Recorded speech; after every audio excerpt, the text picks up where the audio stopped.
Rene Capron, I'm so glad to see you because we have so many questions about the law, and you're a great attorney. And you know that Wildflower Group is all about education, all about empowering women. So, where do we start when a woman comes to Wildflower and says, "What? Where do I go? Do I need an attorney? What should I do? And why do they need legal advice?" Well, the first thing is every single woman going through this needs to know, don't sign a stack of papers that your husband gives you. Yeah. If he comes in and says, let's do this without attorneys, let's do this amicably, here, sign this, don't sign it. You may be signing away your right to financial disclosures, to be able to contest anything. You need to get the information before you sign it. What he presents to you may be great, but it may not be. Right. You have to remember, these people are going through a divorce because they don't trust each other. And if they don't trust each other, why trust him with the future of your life? How do you go about educating your clients? One of the things that I always recommend with clients is it's your case, it's your life. You need to advocate for yourself to your attorney. And if you feel like your attorney is glazing over, not listening, not taking the time, then tell your attorney, stop. You need to answer my questions. If they're too busy to answer their questions, then maybe that's a red flag that attorney is really not advocating for you. Right.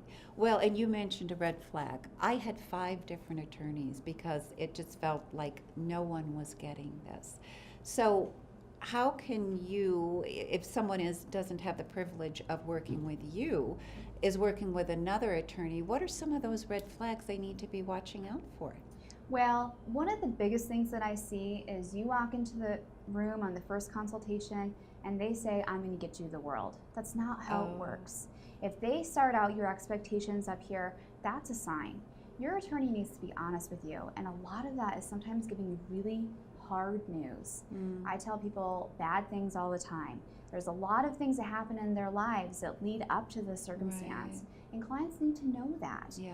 Going forward, you have to be educated. So if your client or your attorney is not educating you about what your options are, then as the client, it's your responsibility to either find somebody who will or educate yourself.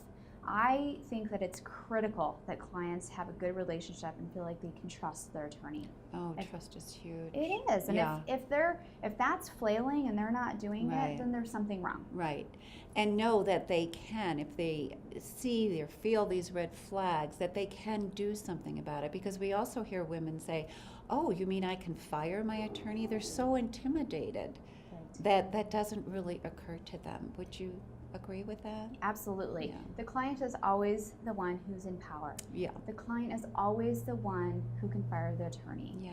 And sometimes there's just not good fits between certain attorneys and certain clients. But going back to another red flag, if they're calling their attorney and they're not getting return phone calls, they're not getting return emails, they're not getting things explained to them, then that's a red flag. Your attorney, it's not your attorney's job to say, oh, I'm going to take care of everything. If the attorney says, I'm going to take care of it, well, what are they taking care of? Do they even know your position? So much of what we need to do as attorneys is listen to our clients and find out what their position is. Absolutely.